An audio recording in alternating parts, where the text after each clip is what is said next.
flying fish.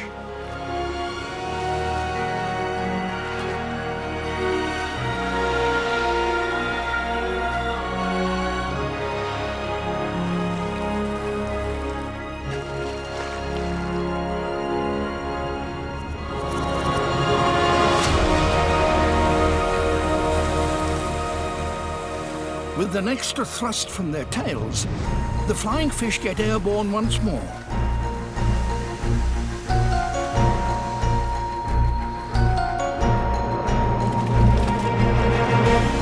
With a good wind, they can glide for hundreds of meters. Subscribe.